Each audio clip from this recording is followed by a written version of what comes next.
அவரை கூட்டிட்டு என்ன செய்யறாரு? தனித்திருக்கும்படி ஒரு மலைக்கு போகிறார். நல்ல கவனிங்க. அவங்களுக்கு முன்பாக மறுரூபமானா. அவருடைய முகம் சூரியனை போல பிரகாசித்தது. அவருடைய வஸ்திரம் வெண்லுச்சத்தை போல வெண்மையாயிற்று. கையை தட்டி ராகாதலா சதலபரபா ரதலா சங்கபலகதலகதரபா. 6 நாளைக்கு பின்பு கர்த்தர் சீசர்களை கூட்டிக் கொண்டு மலையின் மேலே ஏறுகிறார். 6 நாள் நீ எங்க சுத்தினாலும் சரி, 6 நாளைக்கு அப்புறம் 7வது நாள்ல சீனாய் மலையாகிய தேவ சமூகத்துக்கு நீ வரும் பொழுது உன்னுடைய முகத்தை கர்த்தர் பிரகாசிக்க பண்ணுவா.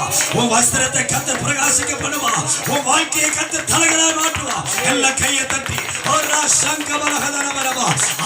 நாளும் எங்க சுத்தினாலும் சரி, நீ நானும் சுத்திதான் ஆகணும். சுத்தினாதான் வருமானம், சுத்தினாதான் வேலை. ஆனா 7வது நாள்ல நீ மலை ஏற தவறிட்ட, நீ சீனாய் மலைக்கு வர தவறிட்ட, உன் வாழ்க்கை வெளிச்சம் வராது. உன் முகம் பிரகாசிக்காது. அதுக்கு பதில் என்ன ஆயிரும்?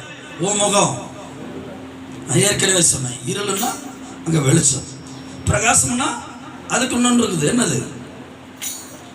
வெக்கம். உன் வாழ்க்கையில ஏன் வெக்கம் வருது தெரியுமா?